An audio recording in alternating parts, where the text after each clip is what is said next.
ವಿಕಸಿತ ಭಾರತ ರೋಜ್ಗಾರ್ ಮತ್ತು ಆಯುಷ್ ಮಿಷನ್ ಕುರಿತು ಕಾಂಗ್ರೆಸ್ ಪಕ್ಷ ಜನರಲ್ಲಿ ಗೊಂದಲ ಮೂಡಿಸುತ್ತಿದೆ ಎಂದು ಮಾಜಿ ಸಚಿವ ರಾಜುಗೌಡ ಕಿಡಿಕಾರಿದರು. ಯಾದಗಿರಿಯಲ್ಲಿ ಸುದ್ದಿಗೋಷ್ಠಿ ನಡೆಸಿ ಮಾತನಾಡಿದ ಅವರು, ಯೋಜನೆಯ ಹೆಸರನ್ನು ಬದಲಾಯಿಸಲಾಗಿದೆ ಎಂಬ ಕಾಂಗ್ರೆಸ್ ಆರೋಪಕ್ಕೆ ಯಾವುದೇ ಆಧಾರವಿಲ್ಲ ಎಂದು ಸ್ಪಷ್ಟಪಡಿಸಿದರು.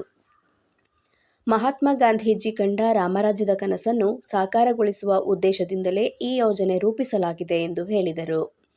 ಉದ್ಯೋಗ ಖಾತ್ರಿ ಯೋಜನೆಯಲ್ಲಿ 100 ದಿನಗಳ ಕೆಲಸವನ್ನು 125 ದಿನಗಳಿಗೆ ಹೆಚ್ಚಿಸಲಾಗಿದ್ದು, ರೈತರು ಹಾಗೂ ಕೂಲಿ ಕಾರ್ಮಿಕರಿಗೆ ಇದರಿಂದ ಹೆಚ್ಚಿನ ಅನುಕೂಲವಾಗಲಿದೆ ಎಂದು ತಿಳಿಸಿದರು.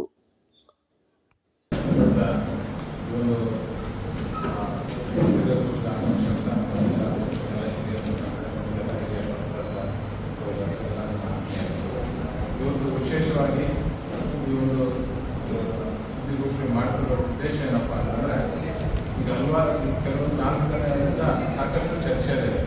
ಎಲ್ಲ ಮಾಧ್ಯಮಗಳಲ್ಲೂ ಸಾಕಷ್ಟು ಬಂದಿದೆ. ಎಲ್ಲ ಏನಂದರೆ ವಿಕಸಿತ ಭಾರತ ರೋಜ್ಗಾರ್ ಮತ್ತು ಆಯುಷ್ ಮಿಷನ್ ಅಂದರೆ ಏನು ರಾಮಜಿ ಅದನ್ನು ಕೇಂದ್ರ ಸರ್ಕಾರ ಅದನ್ನು ಏನು ತಂದು ಹೆಸರನ್ನು ಚೇಂಜ್ ಮಾಡಿದಂತೆ ಕಾಂಗ್ರೆಸ್ ಅವರು ಬಹಳಷ್ಟು ಅಂದರೆ ಎಲ್ಲ ಕಡೆನೂ ಪ್ಲೇ ಕಾರ್ಡ್ ಇಟ್ಕೊಂಡು ಎಲ್ಲ ಮಹಾತ್ಮ ಗಾಂಧೀಜಿಯವರ ಸ್ಟ್ಯಾಚ್ಯೂ ಎಲ್ಲ ಕಡೆ ಬಹಳಷ್ಟು ಸ್ಟ್ರೈಕ್ ಅನಿಸುತ್ತೆ, ಅದನ್ನು ಮಾಡ್ತಾರೆ. ಆಮೇಲೆ ನಮ್ಮ ಜಿಲ್ಲೆಯ ಜನತೆಗೆ ನಮ್ಮ ಕೆಲವರಿಗೆ ತಮ್ಮ ಮುಖಾಂತರ ಸ್ವಲ್ಪ ಕ್ಲಾರಿಫಿಕೇಶನ್ ಕೊಡಬೇಕಂತ ಬಯಸ್ತೇನೆ. ಯಾಕಂದರೆ ಇದು ಉದ್ದೇಶ ಏನು, ನರೇಂದ್ರ ಮೋದಿ ಸಾಹೇಬರು ಮಾಡಿರೋ ಉದ್ದೇಶ ಏನು, ಬರೀ ಅವರು ಇಲ್ಲದೇನು ಮಹಾತ್ಮ ಗಾಂಧೀಜಿಯವರ ಕನಸು ಇತ್ತು ರಾಮರಾಜ್ಯ ಆಗಲಿ, ಆ ಒಂದು ಕನಸು ಹಿಡಿದಂತೆ ಮುಂದೆ ಹೋಗುವಂಥ ಒಂದು ಕೆಲಸವನ್ನು ಮಾಡಿದ್ದಾರೆ.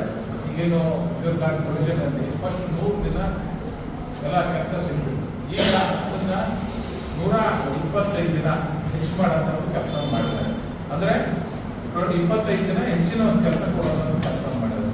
ಇದರಿಂದ ಯಾರಿಗೆ ಅನುಕೂಲ ಆಯಿತು? ರೈತರಿಗೆ ಮತ್ತು ಈ ಕೆಲಸ ಮಾಡುವಂಥ ಕಾರ್ಮಿಕರಿಗೆ ಅನುಕೂಲ ಆದಂಥ ಒಂದು ಕೆಲಸ ಆಯಿತು. ಅದರ ಜೊತೆಗೆ ಮೊದಲು ಈಗ